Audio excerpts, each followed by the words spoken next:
Let's get started. The next two lectures, today and on Tuesday, are courtesy of the CS267 team of Demel and Yellick. I decided a while ago when I started giving this course that it's a good idea to use a version of this that emphasizes the non-parallel aspects of the information. I will not be here on Tuesday, but Sherry Lee from LBL will be a guest lecturer who will give the other part of this lecture on numerical linear algebra and performance issues there. So what I'm going to mainly talk about today is performance on cache-based systems and give you kind of a little bit deeper view of how memory architecture drives everything. Now, these are kind of the results from these are kind of elderly. They date back about a decade or more. But if anything, things have gotten worse, not better. So it isn't as if this is going to give you a more pessimistic view of the world than actually is the case. So what's the starting point for this? Is that most applications run at less than 10% of peak performance for a system. So peak is like the speed of light, is that it's the maximum that the hardware can physically execute. Much of this performance is lost on a single processor. Even on single processors, code running on one processor only runs at 10 to 20% of processor peak, and in fact, that number has gotten worse. That number is under many circumstances less than 10%. We'll talk a little bit about kind of what those numbers turn into and what drives them at the very end. Most of the single processor performance is in the memory system, performance loss in the memory system. Moving data takes much longer than arithmetic and logic, and that is a problem that's only getting worse. So to understand this, we really need to look at what happens inside a single processor. So, they do things like having an outline and graying out. I'm not that kind of person, but if they've got it, I'll use it. So we'll look at what the idealized and actual cost on a uniprocessor is. So what's an idealized uniprocessor model? That's the von Neumann architecture, which we talked about in the first lecture. Processor names bytes and words, etc., in its address space, representing integers, floats, pointers, arrays. Operations include reading and writing into registers, very fast memory, and then arithmetic and other logical operations operate in and out of registers. The order is specified by the program. The read returns the most recently written data, and the compiler and architecture translate high-level expressions into obvious low-level expressions. So there's a little example there that is more or less what you see if you were to look at machine code, except that it would not be as verbose and readable. Hardware executes instructions in the order specified by the compiler, and then the idealized cost, which is now a dim dead memory, is that each operation has roughly the same cost: read, write, add, multiply. That ship has sailed. In the real world, real processors have registers and cache, small amounts of fast memory, stores values of recently used or nearby data, have different memory ops, different levels of this memory hierarchy can have different costs. Even on a single chip, on a single node, you have multiple functional units that can run in parallel, and different orders, instructions, mixes can have different cost. Pipelining is a form of parallelism that is like an assembly line in a factory. These are things, to a large extent, in an ideal world and in a nearly ideal world, this is the sort of thing that if you're aware of its sum, you can adjust to its sum and get better performance. And that's kind of the point of this lecture, is to give you first the initial level of awareness. So, because in theory, compilers and hardware understand all this and can optimize your program. In practice, they don't, and maybe we can help it a little bit by kind of meeting the compiler halfway. this is a quote they left in there. I thought it's a great quote, but in theory, there's no difference between theory and practice, but in practice, there is. So there are two aspects to kind of what the badness of memory, latency and bandwidth. Latency is the amount of time that when you decide to read some region in your whatever memory you're in, latency is the amount of time it takes to get that first bit of that memory. Bandwidth is what the rate at which you can get data from memory if it's streaming from contiguous locations. Bandwidth is not great, but it's improved a lot more. It's improving a lot more than latency. 23% a year versus 7% a year. Those are old numbers, but it gives you some idea. The cache was originally aimed at dealing with the latency problem because that was the most severe problem. But at this point, caches are being used to deal with bandwidth as well. So what do you need to take advantage of to take advantage of small, fast memory? You need temporal locality in the program, which means that if you use a piece of memory, you will use it again soon, and spatial locality in the program. If you use a piece of memory, you will use a piece of memory nearby it. So it takes advantage of better bandwidth by allowing processors to introduce multiple reads to the memory system, to issue multiple reads to the memory system at once. So load the whole array, start fetching something while instructions are executing. So that's really the last one, prefetching, overlap computation of memory operations. So here again is a picture you've already seen. Things with locality cache well. This has bad locality behavior. It's, these are memory addresses, 1 dot per access, and this is time, and 1 dot per access where you're accessing different locations in memory and never reusing and never really being adjacent. That's bad locality. This is good temporal locality where you're accessing one location in memory, but you're hitting it over and over again locally in time. And then spatial locality are these things where what you're accessing at any given time is a bunch of locations in space. So these are the sorts of things we're going to be looking for, and the impact of identifying them and using them and not using them is a lot of what we'll talk about today. So again, another cartoon from lecture 1, the memory hierarchy. You go from cores, processors, whatever, to shared cache. That's kind of in a more modern architecture. And then you go out kind of in different levels of memory. Second level cache goes out farther.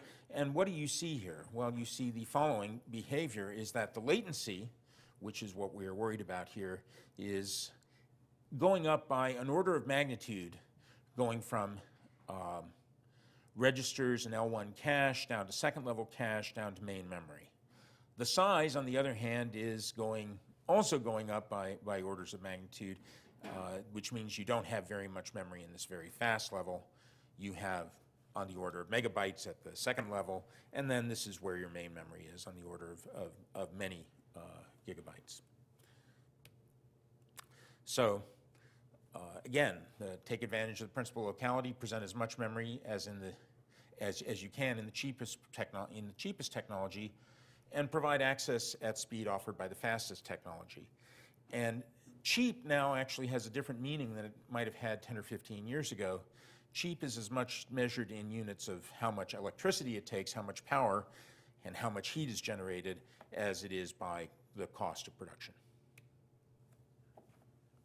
So here's some of the basics of cache.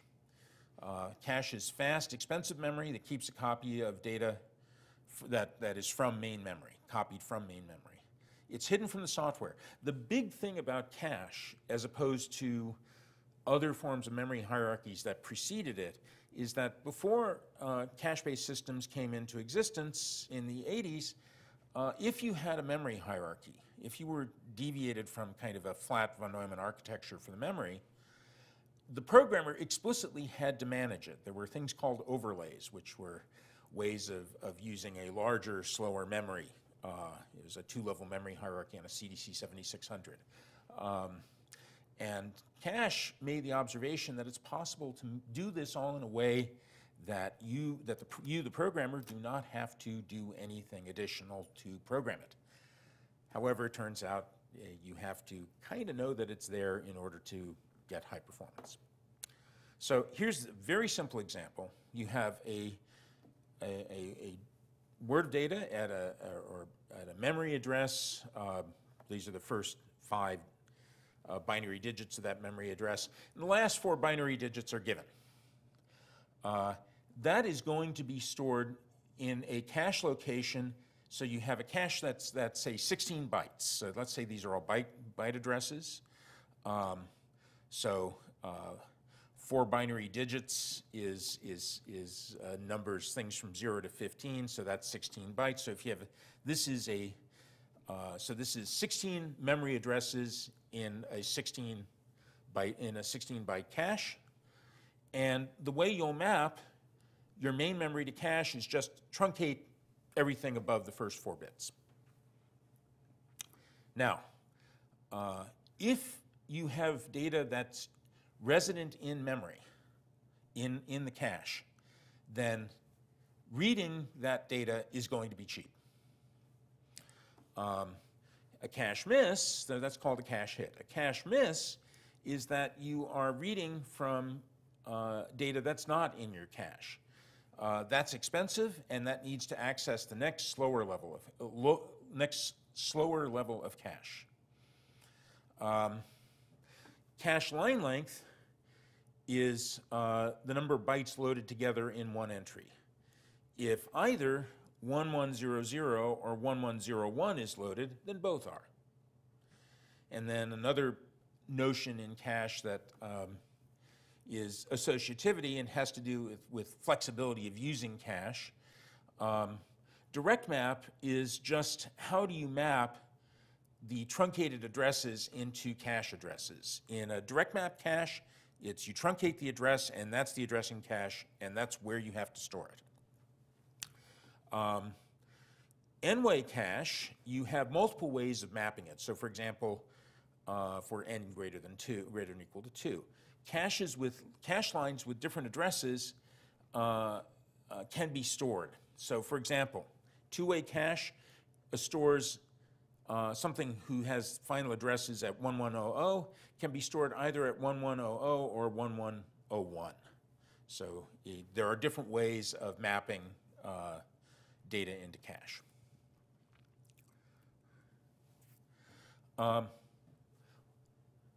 So again, why have multiple levels of cache? You keep backing up, you keep wanting to have smaller, faster, and hope that you actually derive some benefit from it.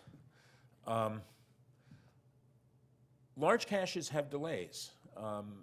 It's not simply the cost of the memory, it's that the cost of checking longer addresses in cache. Associativity, which gives you a more general set of data in cache, also takes more time.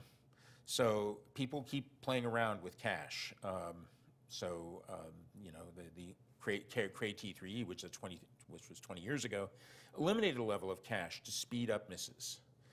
Also, there are other levels of the memory hierarchy. So the two, kind of at two extremes, one is registers. So these are things which are talking directly to the arithmetic units, and they're very small and very fast.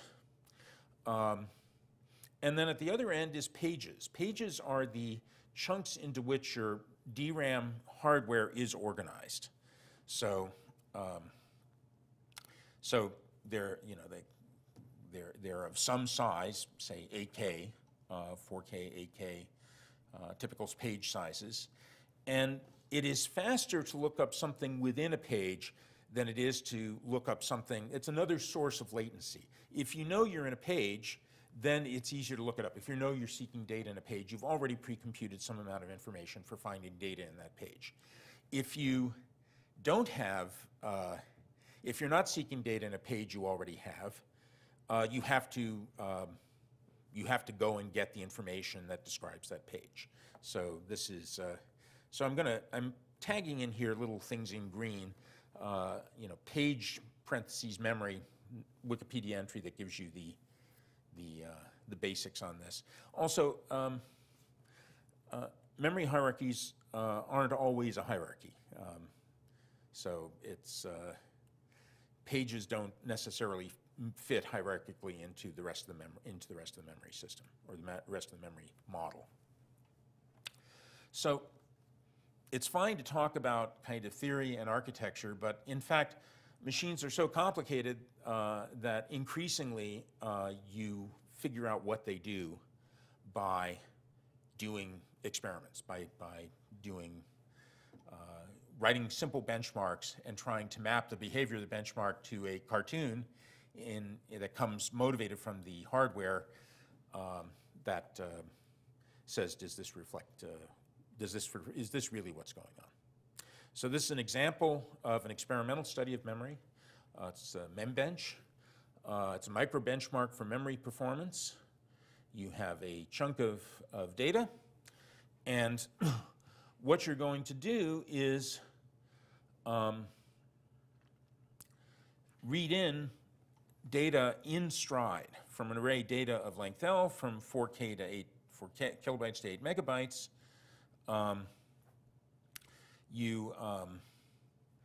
For a stride from 4 bytes to L over 2 by, you know, going up by 2. You repeat many times an average. Load in, you know, up here it's load in every address. Up here it's sorry, I have to point with this. Up here it's load in every address. Up the next line over, it's the next is going to load in every other, every fourth, etc. And this is one experiment. So this gives you a sense, this gives you information of how the memory behaves relative to locality issues of the kinds we're talking about. So here's what we expect. Average cost per access. So you have some level of cache. Total size is, if the total size is less than that level of cache, then you should have a constant cost and essentially the time it takes to read anything from that cache. Why? Because if the total size of this thing fits in, say, L1 or L2 cache, it never goes out again. Remember, you're doing this over and over again for a set of data, so that you read it into data and you're just reading in and out of that level 1 or level 2 cache, and it's great. You'll get the performance just of reading and writing from that cache. So that's the cache hit time. If you go outside of the size of the cache, then what will happen is that for small amounts of data, you will get something. It won't be as good as hitting every time, but you will hit, say, in a cache line of length 4, you'll hit 3/4 of the time. But then as the stride gets larger, you will lose performance, and eventually you will only hit the memory time. So let's see if that works. So here is a memory hierarchy, an ancient machine, 330 megahertz. By comparison, what's sitting on your tables now are about an order of magnitude faster.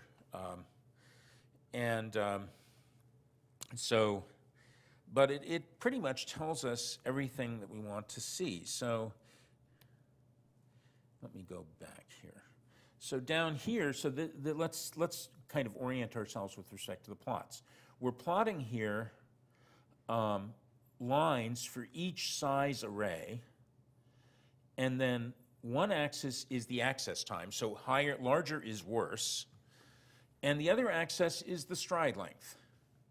So, and more or less, larger is more difficult, but it's more difficult in an interesting kind of thresholdy way. So here, 4 kilobyte, 8 kilobyte, 16 kilobyte arrays all fit in L1 cache. And once they get in, you're just reading and writing out of cache. You're not doing anything special. This is all being managed by the system. It's just saying, okay, it's just, every time it looks there, it says, oh, I already have this in cache, I can read this. So that's the 16 kilobyte, the amount of time, average time to read and write is 2 cycles. In this particular case, that was about 6 nanoseconds. Now, you get up to larger sizes, and we're seeing that for stride 4, we're not getting the full advantage of just sitting there forever. And so for stride 4, the thing you want to think of is that at stride 4 bytes, which is unit stride from the point of view of this thing, then what's happening is it's reading in an entire cache line, and once it pays from the next level of memory, next level of cache, L2, once it pays that cost, then all the other reads, successive reads at stride 1, are being done out of L1. So you get a lot of the advantage, just not all of it, as if it had all fit into L1. So how do we see that that's the assertion? There's the prediction, and yes, so we're seeing that down here, we're going between L1 and L2 time. And the L2 size is 2 megabytes. Now, what happens next? Well, we see some degradation as the stride gets larger, that we're not reading completely out of L2. Now, for these very large sizes, 64 megabyte, 32 megabyte, 16, I think they're about 5 here, 1, 2, 3, 4, 5, down to 4 megabytes. Let's look at the other extreme. Yes, down here where it's stride 1, we do still see some advantage to the cache, to L1. We ran in a whole cache line. But as soon as we go off a little bit off of stride, things really start going badly for us. And in fact, you very quickly get up to the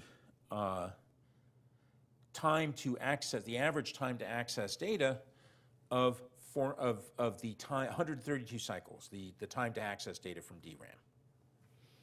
So that's the empirical observation that for large files and anything even a little bit off of non-unit stride, you don't even get any benefit from L2. It very quickly goes up to just main memory access. Now there's a kind of funny thing, intermediate thing that happens here, which is that for intermediate sizes you do get, so this is so that's 2 megabytes down to 256 kilobytes, or next one up, 512 kilobytes. That in this region here, you get some benefit from L2 for a while, and then you go up, but not all the way up to main memory. So what's going on there? What can we correlate that with? This is not an explanation, this is an observation. So, as I said, this is the kind of knee, the place where you have crossover point is the stride being equal to the L1 cache line. So to the left of this stride, there's actually some advantage. You're getting some reuse of your cache line and at L1 level. Now, here's another piece of data that informs what we're seeing here. How large are our L2 caches? Our L2 caches are actually larger, the 64 bytes. And sure enough, at 64 bytes and below, you get some reuse from L2. Now, once you get, now of course, if you fit entirely in L2, you get a lot more benefit from that. Now, once you start filling up L2, and once your stride is more than the size of an L2 cache line, things start going bad. And as I said, Here, they go bad completely for very large file sizes, but there's a smaller file size that, that things don't go as badly for. What does that correspond to? Well, that's your page size. 8K is your page size. So the way to interpret this is that this is another element of latency cost. There are at least two pieces to the cost of accessing main memory. One is figuring out which page you're on and getting page information, and the other is using that page information to access data from main memory.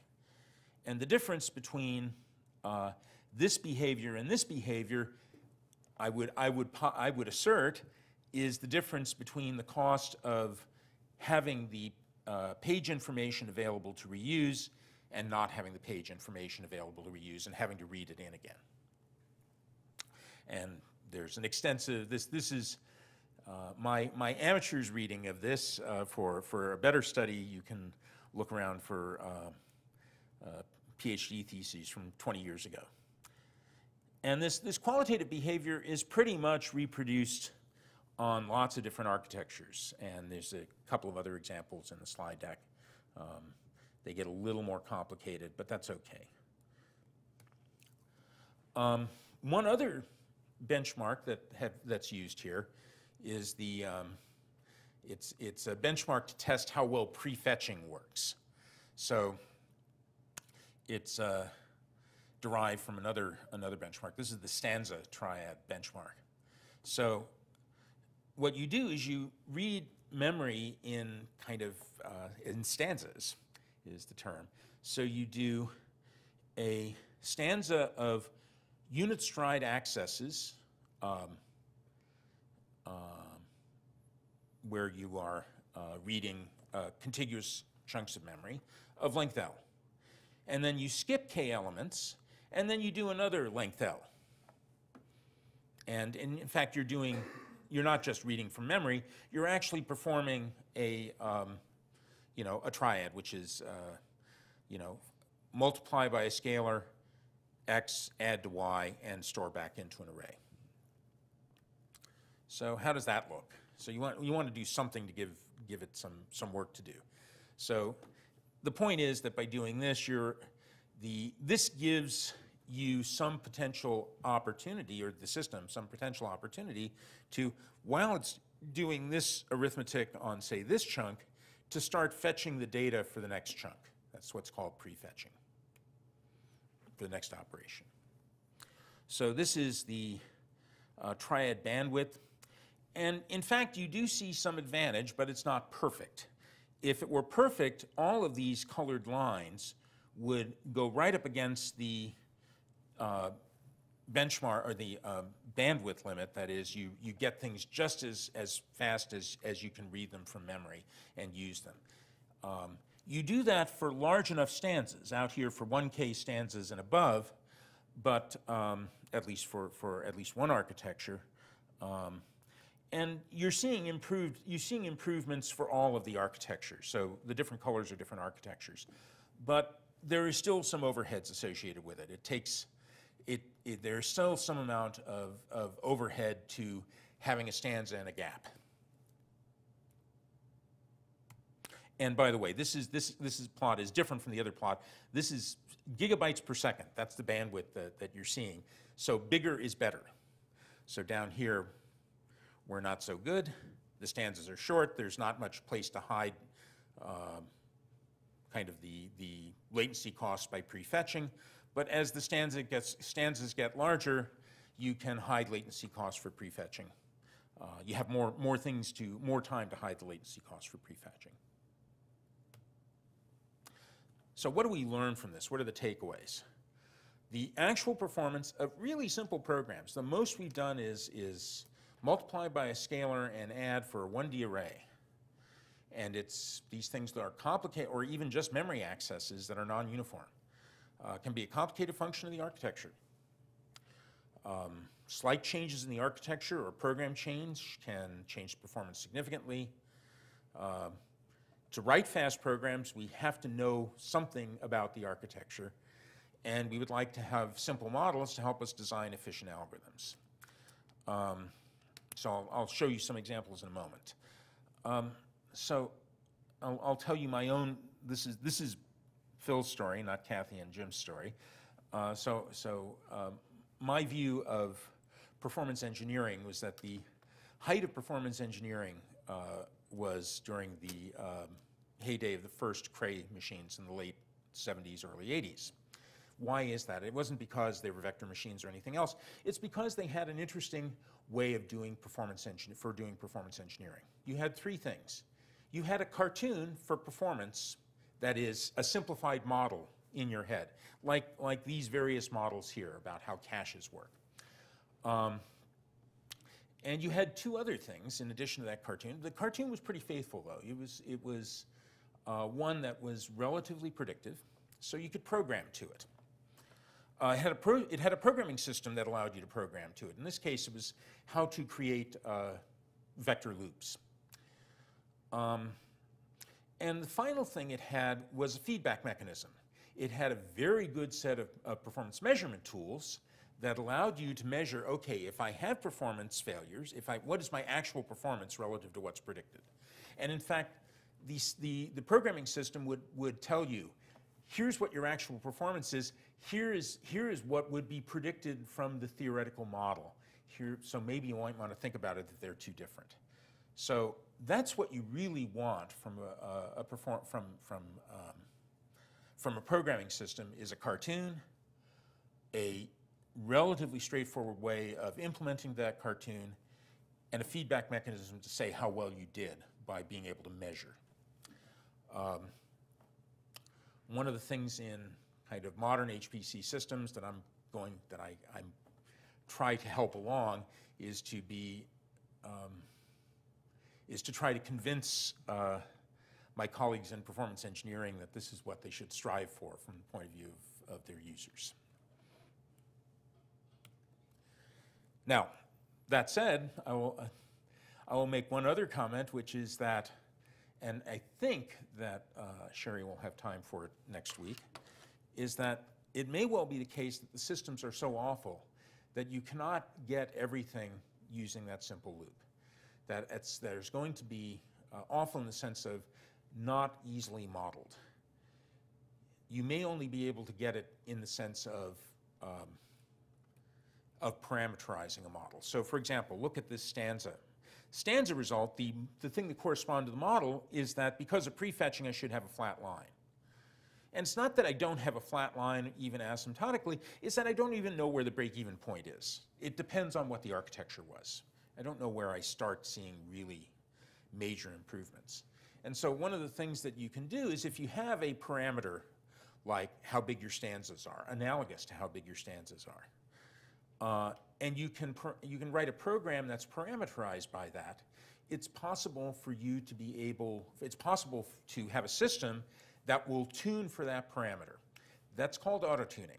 And in fact, the one place where that's been done has been for numerical linear algebra. All modern numerical linear algebra methods, software, use auto-tune versions. And as I said, you'll see examples of that, I think, in Sherry's talk on Tuesday. So let's move on now. This is parallelism within single processors. As this is another thing that where in this course you're not worrying about parallelism. Someone else is worrying about it, but it's still there, and you have to be aware of it. It's hidden from the software, well, sort of, less so as we go forward in time, and that's why CS267 becomes more complicated, is because more things are being exposed. And there are a couple of examples. Pipelining is kind of the general idea, and then the specific thing for arithmetic is SIMD units. So let's look through those. This is a great, what's pipelining? This is a great cartoon of Dave Patterson's is 4 people doing laundry. So you have a washer, a dryer, and a folder. Washing takes 30 minutes, dry takes 40 minutes, fold takes 20 minutes, total of 90 minutes. If you have one person doing that, it's going to do 4 loads of laundry, it's going to take 360 minutes. That's sequential execution. Pipelined execution is going to take less time. Why?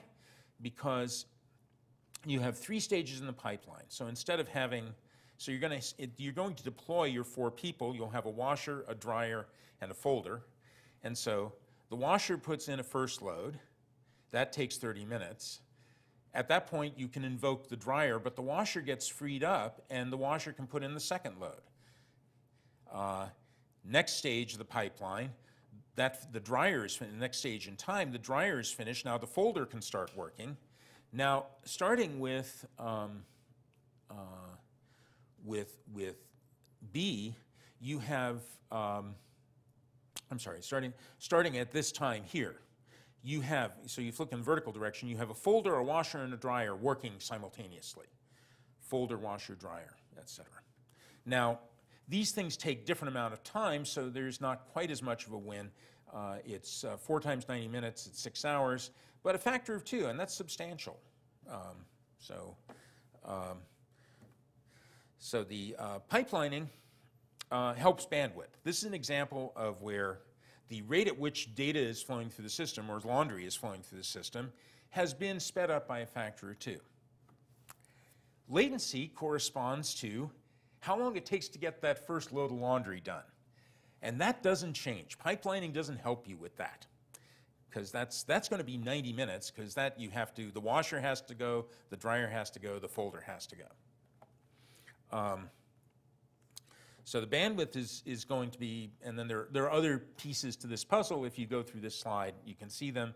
Bandwidth is limited by the slowest pipeline stage, and the potential speed up is the number of pipeline stages, how many discrete subtasks you can break things into. So this don't even bother trying to parse this too carefully. This is 5 steps of a data path for a particular architecture from a while ago.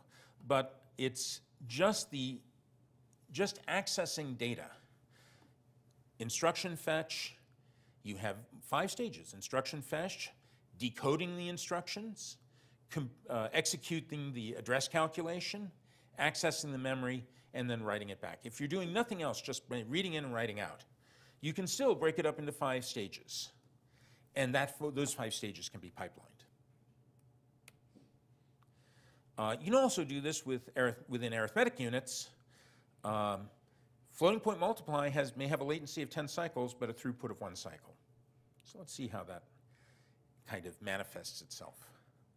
So SIMD stands for single instruction multiple data, and it's the big thing in how to get lots and lots of floating point performance. Modern high performance chips have SIMD instructions in them, and then SIMD, a version of SIMD, is what's inside of all graphics chips. So that's what NVIDIA makes its money on. And the idea here is that if you look at scalar processing, traditional arithmetic operations, x plus y equal x plus y, that's what a von Neumann architecture would do. Here's what SIMD would do, using pipelining ideas or other similar ideas that in the GPU world, is that you have 4 values of x, 4 values of y, and then output 4 values of x plus y. So this is with this particular thing allows you to do this with 1 instruction. So these were, the old version of this was called SSE2, Streaming SIMD Extensions. And now those were for 2 long vectors. Now you can get things for 2 long doubles. These were 4 long floats. And now you can get them for 4 long and 8 long for doubles. So SIMD is getting much more complicated. And here's the picture for SSE2, is that it's for 4 floats, 2 doubles, 16 bytes. But you can pipeline instructions that operate on any of these types. Now, what's the deal? How do you get there from here? You need to be contiguous in memory and aligned. Remember how caches, I was saying you truncate the last 4 bits to get a cache line, or last however many bits? Well, alignment means that 0 starts at 0, so to speak. But you need both of those to be able to use these kinds of instructions, these kind of SIMD instructions. And if you don't have alignment, then you have to copy it into something that is aligned. Or the other possibility is you need to be careful about how you align data, or there are a bunch of other things that you can do. Again, things that you'll see in CS267, I think. Some instructions move data around from one part of the register to the other. These things are similar on GPUs, on vector processors, but you have on both of those, you have a lot more simultaneous operations. GPUs have huge amounts of parallelism. So, what else do you have? In addition to SIMD extensions, the processor may have other special instructions. So, fuse, multiply, add. This is a recognition that multiplying matrices is really a big deal. Why? Because this is a special instruction that says, if I'm going to perform one multiply and one add together, then I have a special instruction to do that pipelines that particular pair of operations.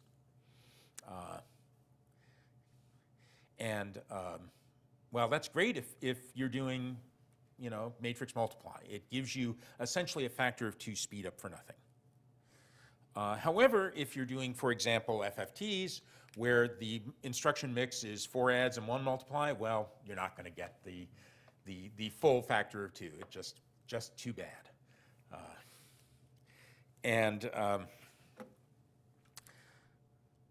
So, in theory, the compiler does all this for you. To use fuse, multiply, adds, use SIMD, and it all works. And this is one of the things we'll see when we do performance engineering in about a month. Is that what you really need to have happen for the compiler to understand this is that all these mixes of instructions, all the multiplications and the chunked up multiplications, things that are aggregate, really have to be inside of an inner loop or another block of code, and really even having to act to really get all the advantage, acting on contiguous chunks of memory, 1D arrays.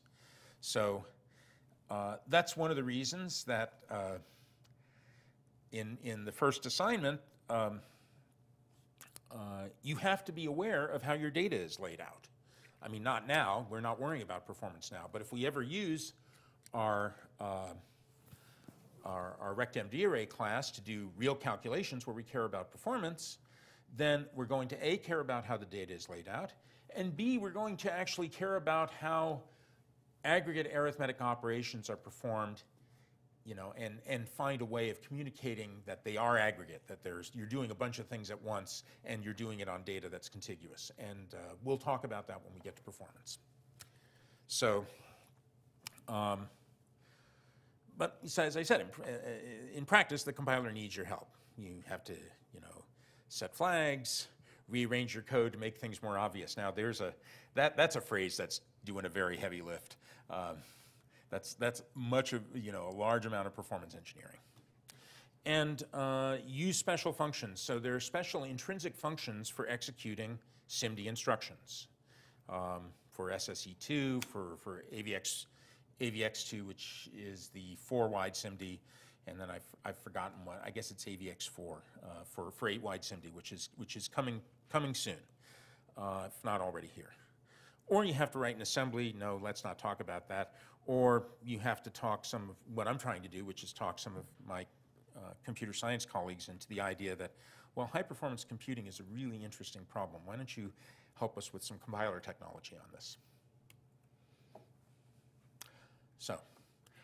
So next I want to just give you a little bit of a taste of how this works in the case of linear algebra. It's going to be a little bit of a taste because mainly this is going to be discussed in detail with both the math and the computer science in the next lecture on Tuesday. So and it's really the point of this is to use performance models to understand performance. So, why matrix multiplication? I've already made the pitch for motifs, but since this is really, Jim Demmel's really special happy place, I feel like I need to put in the plug here since he gave me the lecture. It's an important kernel in many linear algebra problems. It's the bottleneck. Matrix multiplication is the bottleneck for doing everything in LAPACK, dense linear algebra. And there's lots of other things that map to things that look like dense linear algebra. It has the data access patterns for graph algorithms, for example. So the advantage, in all seriousness, the advantage of dense linear algebra is that A, it's important, but B, it's extraordinarily well characterized. You know all the algorithms in the sense that you know what the data motion is, you know what the answers are supposed to be, you know how to control round-off error, where the dangers are there. You know so much about numerical linear algebra that it's a really good place to understand performance engineering first. Because if you can't get it there, you won't make it anywhere. And there's also for reasons that will become clear in the next 20 minutes, it's also the place where you get the best optimization, potential for the best optimization payoffs. And I'll tell you quickly why. Because if you think of multiplying two matrices, how much does it cost to multiply? How many floating point operations do you do? For an n by n matrix, it's n cubed. If you are, how much data do you have to access? Well, if it's two n by n matrices, it's n squared. That says you're doing way more floating point than you're doing memory accesses for multiplying matrices. Somehow you should be able to win on that one.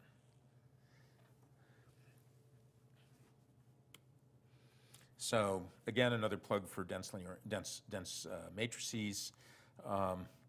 Look at all the things that you do. I guess this was, HPC in this case was kind of a small part of a larger landscape, but I also wanted to put this up because the larger landscape is actually indicative of why HPC is interesting for a broader community. Games, machine learning, health, imaging, speech. So imaging, speech, and music are all things that dense linear algebra figures heavily into. Games, it's kind of moderate, and then the database, nothing, but these things, I don't know how to identify what's in those. So first, before we do this, now we really have to think about how matrices are stored. A matrix is a two-dimensional array of elements, but memory addresses are 1D. So how do we flatten 2D into 1D? Well, all of you have been struggling with this, well, not really struggling. Conventions for matrix layout, you can either do column major, A of ij is equal to the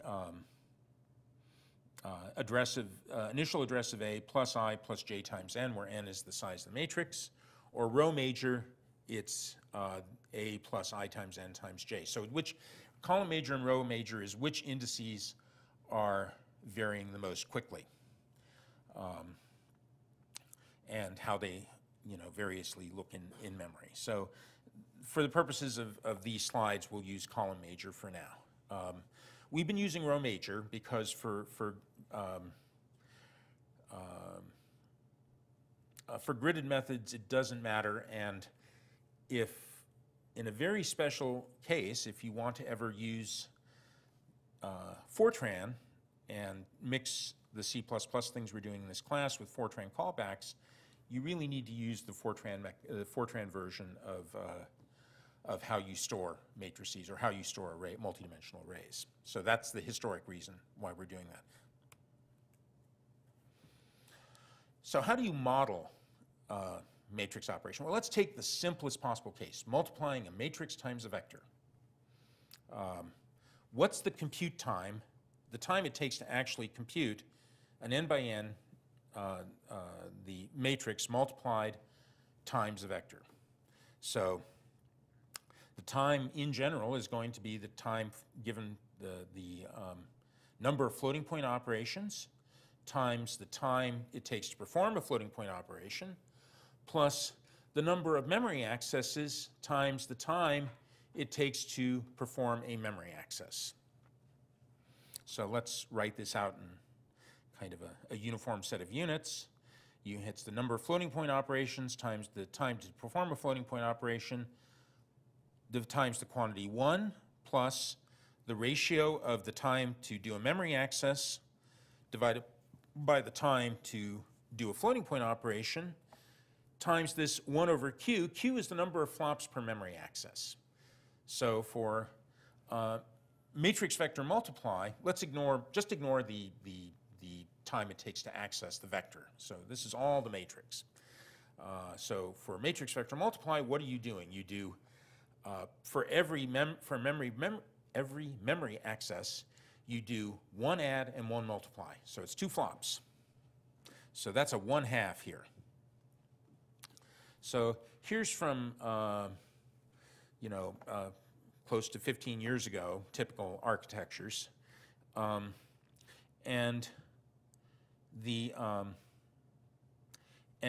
there's actually some modeling here. We're using the time to access memory as minimum memory latency divided by the words per cache line. And you have a bunch of these things, these numbers. It's, it takes a long time measured in floating point operations to access a word of memory. 24, 36, and again, it's actually gotten much worse. So in order to get half of the peak speed, that is the rate at which you can do floating point operations, your Q, your number of flops per memory access, needs to be at least this value to get half peak speed. And for matrix vector multiply, it isn't. It's a half. So what are we going to do about that? What'll end up happening is that matrix vector multiply is not the right way to look at matrix operations. Matrix multiply will be, and that's what you'll see on Tuesday. So just to, this was a cartoon, a model.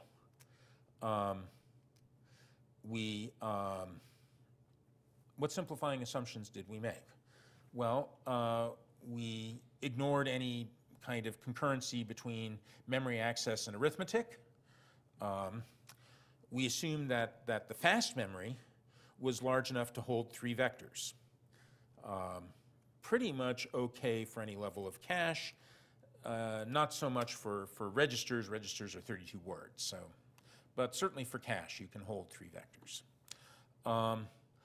Assume the cost of a fast memory access is 0. This was all kind of bringing it into memory to fast memory to fast cache, and then we assume that from there on in, it's just the cost of floating point. It's not necessarily true. We were actually saying 1 to 2 cycles for, if we're working out of L1, it's 1 to 2 cycles. And then we've said memory latency is constant. Well, who the hell knows? Now, here's how the model, so here's another part. You have a model, you then measure and validate the model. So how well does the model predict actual performance? This is DGEM-V, which is double precision general matrix vector multiply, and using the most highly optimized code for the platform. People have put a lot of work into it, into optimizing this particular piece of code. So here we have 3 quantities plotted: predicted megaflop rate, and this is a this is a naive implementation of DGEM-V, is in red. And then finally, the third one on the right, which is in aquamarine, is the actual highly worked on DGEM-V. So, for some early architectures, various architectures, it turns out that the model, even after people worked very hard to optimize it, the model and the naive implementation and the highly optimized version all are within 20, 30% of each other. Yeah, 30% is nice to have, but the model's actually pretty good given how many assumptions we were making. So model and red almost are perfect, and this is not too far off. So what this is saying is that A, the model is pretty good for this, and B, what the model tells us is that we're not going to get very high percentage of peak. Now, and this is meant to pique your interest for the next lecture, is you can do better. And the doing better, here is a comparison of 3 triply nested loops doing matrix-matrix multiply. So I said, what's the answer? Don't do matrix vector multiply. Aggregate it in a different way to be matrix-matrix multiply. And this is the speed of n by n matrix-matrix multiply on an ancient machine, but it illustrates the point. The triply nested loop version gives us on the order of 100 megaflops, 80, 100 megaflops, out to 256 by 256, and then really drops off the edge of the world, and we're down here around 50 megaflops. And then here are 2 highly tuned versions, and their behavior, first of all, is much more uniform in the problem size, and it's much higher in the problem size, you know, so it's 330, so between a factor I'm sorry, no, 250 to 220 to 250, so a factor of 2 to 4 better. So there's lots going on here. A lot of what the discussion next time will be is explaining this. There is one part of this, though, that should not be surprising. What this screams out is that at this point, we've exceeded the size of a matrix that some critical part of it could no longer fit in cache. So this says, if I were to go back and do the analysis, can I find the cache size that the cache architecture that would lead me to that would provide an explanation for this? So now finally a couple of other slides on how kind of triply nested loop matrix-matrix multiply works. Now what should happen is that if you have, what you would like to happen is that you would have, if at the very least, a constant number of cycles per flop and a constant, so you would like to have a flat line here, which says that you have that the number of cycles per flop that you're performing is a constant, and at least, even though it's low performance, at least it's uniform performance in the problem size. And in fact, we're not getting this. For naive matrix-matrix multiply, you see something that's not n cubed, but n to the 4/7. And of course, there are these insanely long times to do things. Don't worry about those. They'd still be long, but not insanely long on more modern architecture. So where are all of these jumps coming from? You mean you're flat down here. So this is number of cycles per flop versus the problem size. You're fairly flat down here, but then you see, and this is log number of cycles per flop. It's going from 5 cycles up to 50, up to several hundred, up to several thousand. So where'd that all come from? Well, again, you can explain it in terms of what happens to your various levels of your memory hierarchy. Down here, you're kind of driven by the performance here is not even driven by the flop rate, it's driven by cache miss every 16 iterations. Up here, you're being driven by some TLB miss, which is the internal data for describing pages, that you don't have that, and that's missed every iteration. And then up here, you're switching between pages, page miss every 5-12 iterations, and then you have a page miss every iteration that kicks in here. So there's lots of things this is all being driven by the memory hierarchy. That is not being driven at all by floating point operations. So for the final thing I'll talk about is something a little more modern. And it's actually a really nice summary of how to understand, it's a cartoon, it's a model, but it's a very predictive model for how to understand algorithmic trade-offs and how they work with between the memory systems and the algorithms and floating point. So this is the roofline model. You can look up roofline model on the web. It's due to Sam Williams and collaborators. Sam is a colleague of ours at LBL. And so first of all, let's walk through what this graph is. We have a plot here of, this is a roofline graph this is measured. And what it's plotting is a graph. One axis, first of all, is gig flops per second. The second axis is flops per byte. So this is another measure of the relative amount of floating point operation being done to the amount of data. Byte means byte of data moved. So this is something that is characteristic of the algorithm, that whatever code that you're executing. This is the number of floating point operations per byte that you're moving in and out of memory. Now, I'm not going to tell you how this graph was measured. I'm going to tell you how to interpret it. So what do these lines mean? Ignore all the rest of these over here. Just look at one. This slanted line and a flat top, that's where the term roofline comes from, because it does look kind of like a roofline. So what this line, these pair of lines define, is that given this number of flops given whatever number of flops per byte your algorithm is, and here is the maximum number of flops per second you're going to be able to get out of the system. And so why do we have a slanted line and why do we have a flat top? Okay, let's go to the flat top first. So over here where we're doing huge amounts of floating point per byte, let's say 100.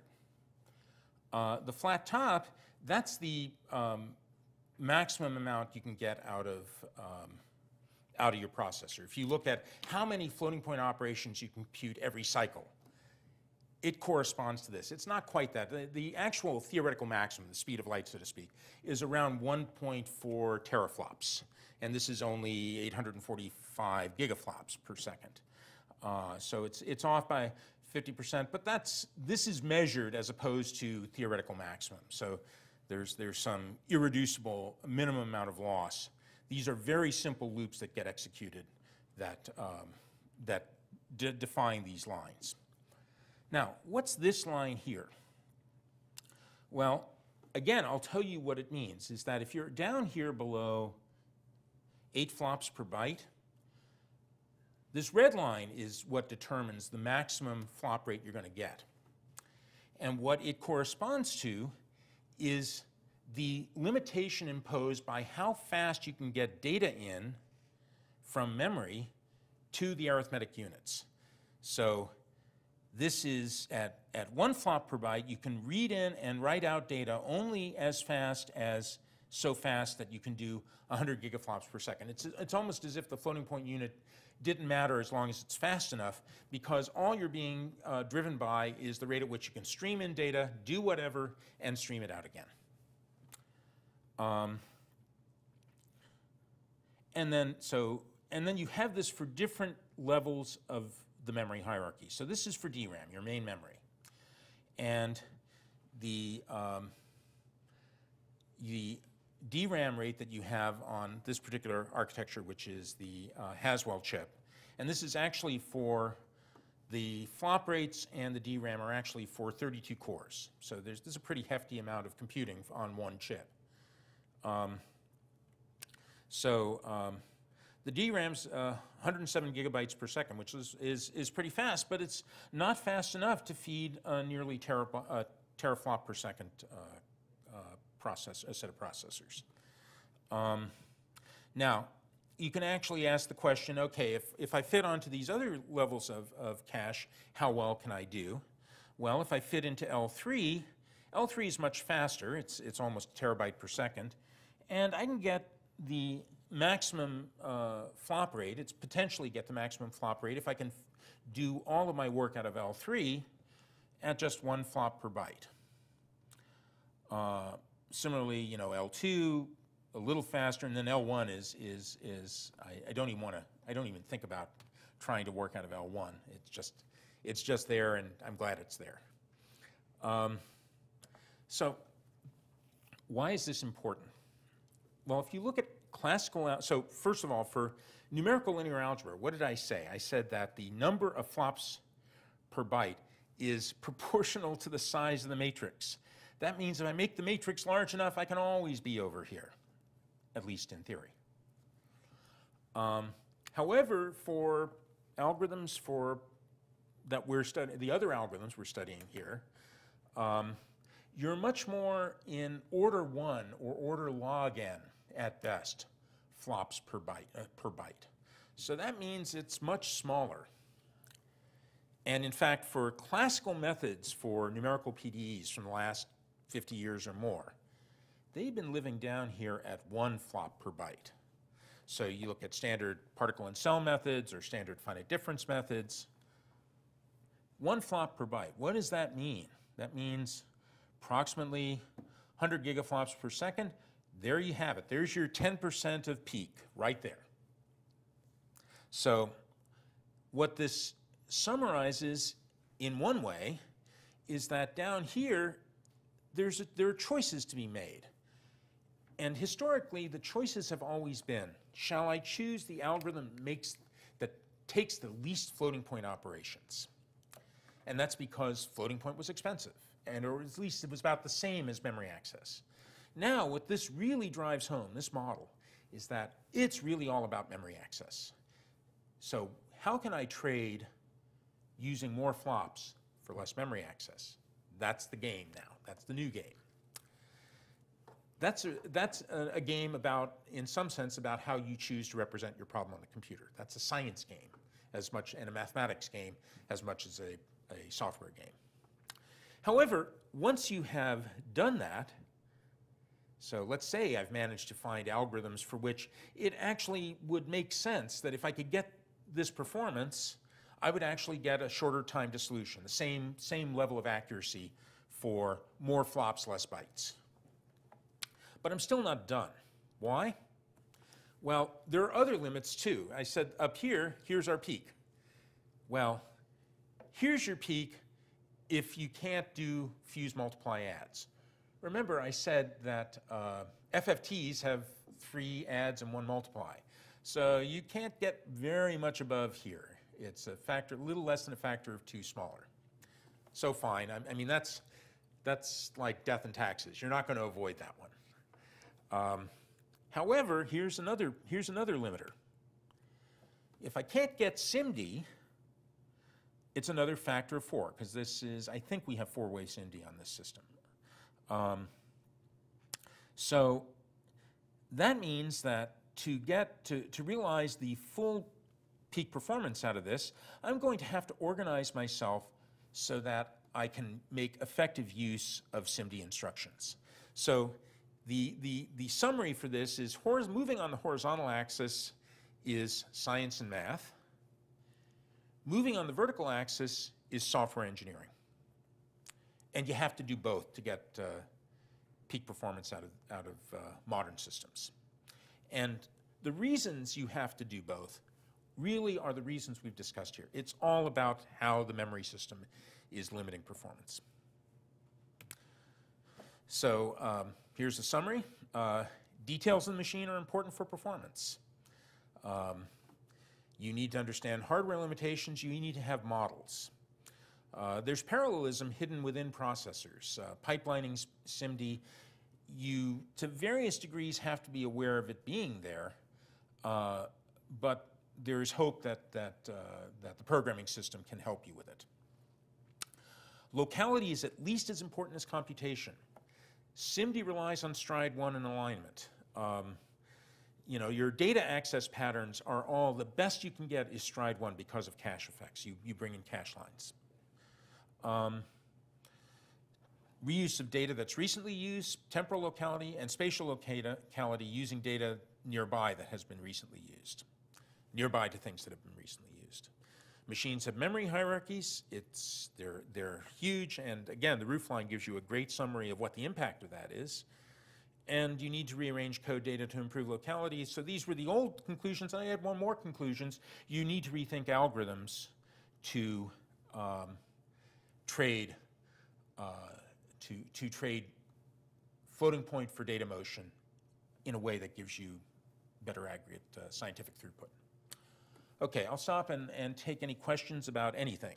Yes? So from the last chart, so like historical algorithms you were saying operated about 1 flops per byte. Yes. So if you're not going to do SIMD instruction, it's perfectly legitimate to use classical algorithms. I would put it the other way around. If you're down here at 1 flop per byte, don't bother with SIMD.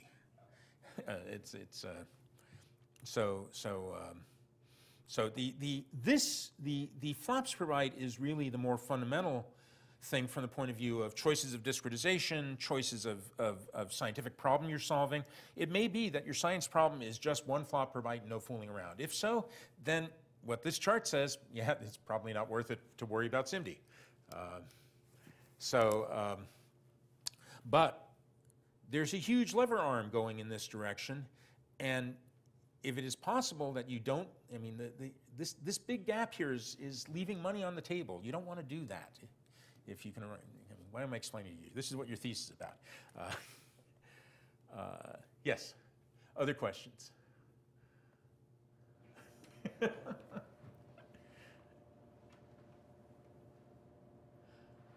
All right, good. So we can knock off a little early today, and as I said, there'll be a guest lecture on Tuesday, and I'll be back on Thursday.